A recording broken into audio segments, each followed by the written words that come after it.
Je voudrais vous poser une question. Shavuot, quelques jours, nous allons écouter la lecture des 10 commandements,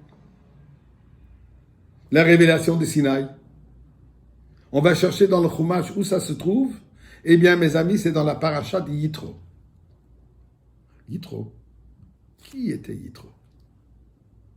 Yitro était un idolâtre. Rachid dans le Chumash de nous dire que Yitro, il a fait des recherches, il a suivi et même servi toutes les idolâtries qui existaient à ce moment. Toutes les philosophies, toutes les croyances. Finalement, il est arrivé à reconnaître et à réaliser que la seule vérité, et une vérité en a qu'une, c'est la vérité divine. C'est la vérité de Torah et Mitzvot. C'est la vérité d'Am Israël. Et là, il a décidé de joindre Am Israël. Il est venu dans le désert. Donc, Yitro, à part du fait qu'il était le beau-père de Moshe Rabbeinu, mais comme personnalité lui-même, disons qu'il a un passé un peu pas très kosher. Alors la question que je me pose, comment ça se fait que le discours le plus important et le seul et unique discours que Dieu a jamais donné, et un discours qui ne va jamais se répéter, les 10 commandements, la base, la fondation de la Torah, la base, la fondation de tout le peuple, de toute l'existence d'Am Israël, de toute la Torah, dans une paracha qui est nommée au nom de Yitro, avec un passé qu'il avait. Moshe Rabbeinu ne mériterait pas d'avoir la paracha nommée à son nom. Pourtant, Passouk de dire Zichru Torah Moshe Avdi, souvenez-vous de la Torah de mon serviteur Moshe. Dieu appelle la Torah de mon serviteur Moshe. Alors pourquoi ne pas lui donner au moins la paracha aussi à son nom? Et pourtant, aucune paracha dans toute la Torah est nommée au nom de Moshe Rabbeinu. Donc, ce n'est pas seulement un compliment qu'on donne, une reconnaissance à Yitro qu'il est venu et s'est converti, donc on veut lui donner cet honneur. Ça représente beaucoup plus que cela. Eh bien, mes chers amis, j'ai une deuxième question. Nos ancêtres, Avraham, Yitzhak et Yaakov, est-ce qu'ils étaient juifs? Comme nous le connaissons aujourd'hui? Voyons un peu. Abraham a eu 2 enfants. Ishmaël en premier et Yitzhak. Yitzhak, juif. Ishmaël, tonton Ishmaël n'est pas juif.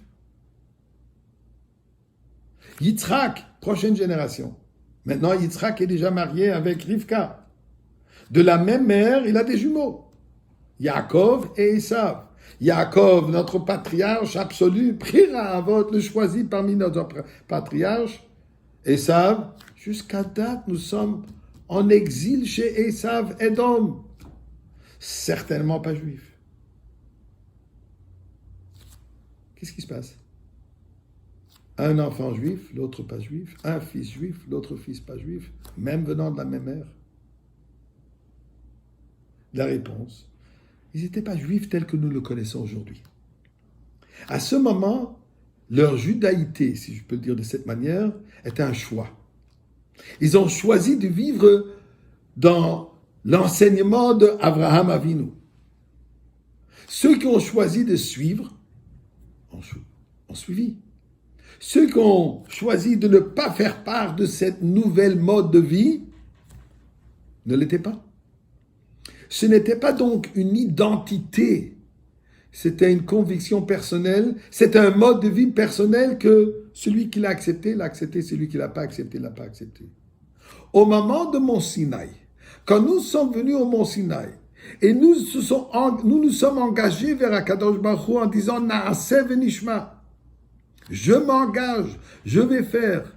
Ça, c'était le moment tel qu'une personne qui vient se convertir doit affirmer son engagement au judaïsme. Nous avons affirmé notre engagement à Torah et Mitzvot, en disant Naaseh, nous allons tout faire, Venishma, on va étudier, on va comprendre plus tard. Donc en réalité, tout le peuple juif, nous sommes d'origine des convertis.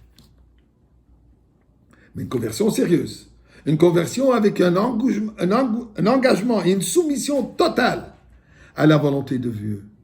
Donc, les 10 commandements ont créé maintenant une nouvelle réalité où nous avons reçu une nouvelle âme, une dimension, un nouvel être, un être juif, un être éternel. Cette âme qui est une part intègre de Dieu, telle que Dieu est éternel, nous on est éternel. Et on n'a pas de choix d'être ou de ne pas être juif. J'ai un choix de vivre, mener une vie juive ou ne pas la mener. Et Dieu nous demande, mener la vie juive, puisque en menant une vie dans le judaïsme comme il se demande, on va mériter la Géoula. Yitro converti, nous convertis.